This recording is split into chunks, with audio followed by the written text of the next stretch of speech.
E aí, vamos direto ao ponto? Hoje a gente vai mergulhar de cabeça na pesquisa do psiquiatra e neurocientista Dr. Judson Brewer. O objetivo desta explicação é destilar o livro Desconstruindo a Ansiedade, para criar um guia super prático, passo a passo, de como quebrar de vez aquele ciclo exaustivo de preocupação e de maus hábitos. É uma jornada e tanto de autodescoberta. Então, bora começar. Pensa só na seguinte provocação. E se a ansiedade for, na verdade, só um mau hábito? Sério, isso muda totalmente o jogo.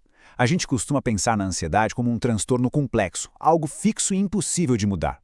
Mas a ciência mostra um caminho bem surpreendente. A ansiedade está profundamente enraizada no nosso cérebro como um ciclo de hábito clássico, igualzinho a roer unha ou atacar um doce quando o estresse bate. E bom, se é fundamentalmente um hábito, isso significa que dá para observar, desconstruir e, o melhor de tudo, transformar. Certo? O nosso roteiro de hoje é o seguinte. A gente vai passar pela anatomia da ansiedade, entender o ciclo do hábito e depois mergulhar nas 3 marchas práticas. Mapear a mente, atualizar a recompensa e criar a nova oferta, fechando tudo com a jornada de autodescoberta. Número 1. A anatomia da ansiedade. Para resolver qualquer problema na vida, a gente tem que primeiro saber exatamente de onde ele vem. É tipo uma queda de braço invisível acontecendo nas nossas cabeças todos os dias. De um lado, tem o cérebro antigo, um sistema primário focado 100% na sobrevivência, incrivelmente rápido que reage por puro reflexo. Foi ele que salvou os nossos ancestrais de muitos predadores lá atrás, sabe? Do outro lado, tem o cérebro moderno, o córtex pré-frontal. Ele é o grande gerente do planejamento, da lógica, mas tem um baita de um defeito. Ele precisa de informações exatas para funcionar bem. O problema começa quando esses 2 sistemas entram em choque num mundo moderno que é, por natureza, cheio de incertezas constantes. E de forma bem didática, a ansiedade nasce de uma equação surpreendentemente simples. Quando o mecanismo de aprendizado do cérebro antigo, que usa o medo para manter a gente em alerta, tromba com a falta de informações, que é aquela incerteza que o cérebro moderno simplesmente odeia e não sabe processar, o resultado é um só: ansiedade. O cérebro de sobrevivência entra num pânico total, porque o córtex pré-frontal não tem dados para planejar o futuro com segurança. Então, guardando bem a fórmula, medo mais incerteza é igual a ansiedade. É assim que a nossa biologia básica vira uma confusão. Parte 2. O ciclo do hábito. Vamos ver como essa reação biológica natural acaba virando um ciclo repetitivo.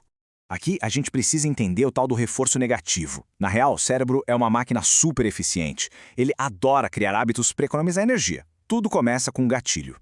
Pode ser um estresse no trabalho ou uma emoção difícil. Isso leva direto a um comportamento. A gente se preocupa sem parar ou busca uma distração, tipo abrir o celular e rolar o feed infinitamente. E por que a gente faz isso? Por causa da recompensa. É um alívio temporário, uma fuga rápida daquela incerteza que assusta tanto. O grande perigo é cair nesse loop de novo por um conforto passageiro, esquecendo que, a longo prazo, isso só alimenta e fortalece a própria ansiedade. Passo 1. Mapeando a mente. Para quebrar esse ciclo, a gente precisa engatar a primeira marcha, que é justamente identificar o loop acontecendo na vida real. Para ancorar toda essa ciência numa história bem real, vamos falar da jornada do Dave. O Dave tinha ataques de pânico aterrorizantes e paralisantes enquanto dirigia em rodovias. Ele descreveu a sensação dentro do carro com uma frase muito pesada: "Estou dentro de uma enorme bala disparada." Isso mostra bem o tamanho da luta. O cérebro dele entrava num alerta máximo, criando um pânico gigante como atividade que deveria ser super rotineira. Mas olha que fascinante quando a gente viu o ciclo do Dave mapeado. O gatilho era a ansiedade extrema de dirigir na estrada. Mas qual era o comportamento? Chegar em casa e comer compulsivamente. E a recompensa? Uma distração breve, bem passageira, daquele pavor todo. Ver o mapa do Dave ajuda qualquer pessoa a reconhecer de forma clara como a própria ansiedade pode ser o gatilho invisível para maus hábitos que parecem não ter nada a ver, tipo procrastinar, beber ou comer demais. O primeiro grande passo rumo à liberdade é botar esse ciclo no papel e enxergar exatamente o que a mente está fazendo no piloto automático. Passo 2. Atualizando a recompensa. Com o mapa na mão, é hora exata de engatar a segunda marcha para começar a desmontar esse mecanismo. A pergunta mais poderosa e transformadora que a gente pode se fazer ao observar o próprio ciclo é: qual é a recompensa real que esse comportamento está trazendo? Sabe, o cérebro só continua repetindo um mau hábito porque, lá no passado, ele registrou que aquilo tinha muito valor. Fazer essa pergunta com uma curiosidade profunda força a mente a reavaliar se o hábito está mesmo ajudando a resolver o problema ou se, no fundo, só está piorando tudo. E isso leva a um estado poderoso de desencanto. É incrível ver como isso funciona na prática. Pro Dave, o desencanto bateu num momento muito revelador em que ele finalmente percebeu com total clareza que comer não curava o pânico no trânsito de jeito nenhum. Na verdade, só trazia ganho de peso, problemas de saúde como apneia, pressão alta e muito mais frustração. Quando a gente ilumina as consequências reais e destrutivas de um hábito, o cérebro percebe na hora que aquela velha recompensa é pura ilusão. O valor dela despenca no sistema e a vontade automática de repetir o hábito diminui naturalmente, sem precisar ficar sofrendo só na base da força de vontade. É a ciência da aprendizagem trabalhando a nosso favor. Passo 3. A nova oferta. É a hora de engatar a nossa terceira marcha e ver como a gente substitui os velhos hábitos por opções infinitamente melhores. A grande verdade neurológica é que o cérebro sempre vai atrás da opção que traz os melhores benefícios. Então, a gente precisa entregar para ele uma maior e melhor oferta. Em momentos de crise, em vez de recorrer à preocupação que paralisa, dá para substituir o medo por algo muito mais expansivo, a curiosidade. Ficar com curiosidade sobre as próprias sensações corporais, focar conscientemente na respiração e decidir ir de encontro à experiência em vez de fugir dela, são ações que dão para o cérebro uma recompensa imensamente mais valiosa. Isso puxa a energia do pânico direto para o momento presente e corta de vez aquela sensação horrível de falta de controle. Tem uma prática de atenção plena sensacional chamada REM, que ilustra perfeitamente como fazer isso. Vamos destrinchar de forma bem didática. Primeiro, reconhecer o que está acontecendo e relaxar o corpo, sem tentar afastar a emoção difícil.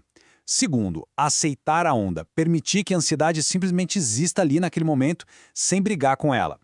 Terceiro, investigar os sentimentos com muita curiosidade, notando onde exatamente o corpo está sentindo aquilo. E quarto, notar a experiência, ou seja, dar nomes curtos mentalmente para o que está rolando, tipo calor, aperto ou agitação. Esse simples ato de dar nome seguramente no agora e pede que o cérebro dispare para o futuro no modo de preocupação. É uma ferramenta de bolso simplesmente extraordinária para surfar a pior onda de ansiedade. E por fim, a seção 6, a jornada de autodescoberta. Superar a ansiedade é uma transição contínua da nossa mentalidade. O ponto alto aqui é entender como a gente usa essas 3 marchas para literalmente mudar a zona onde habitamos.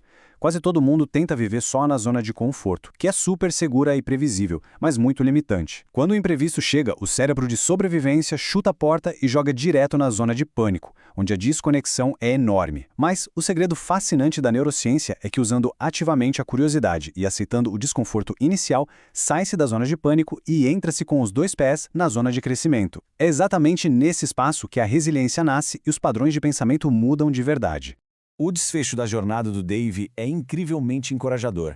Ele foi de um estado de terror absoluto, de não conseguir sair da cama, para um estado de liberdade, onde não só voltou a dirigir, mas começou a trabalhar como motorista de Uber pela região inteira, cheio de confiança.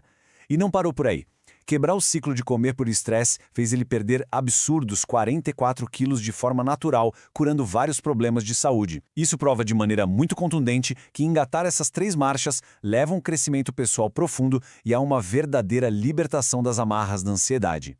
E este caso formidável deixa uma reflexão final muito provocativa. Qual ciclo de hábito vai ser observado e quebrado a seguir? A ciência e os passos já estão postos na mesa, de forma cristalina. O convite agora é pegar as ferramentas dessa explicação de hoje, engatar a primeira marcha da atenção e começar a mapear a complexidade da própria mente. Fica aqui o agradecimento por essa companhia nesta jornada de conhecimento. Que tudo isso seja apenas o começo de uma imensa transformação. Até a próxima!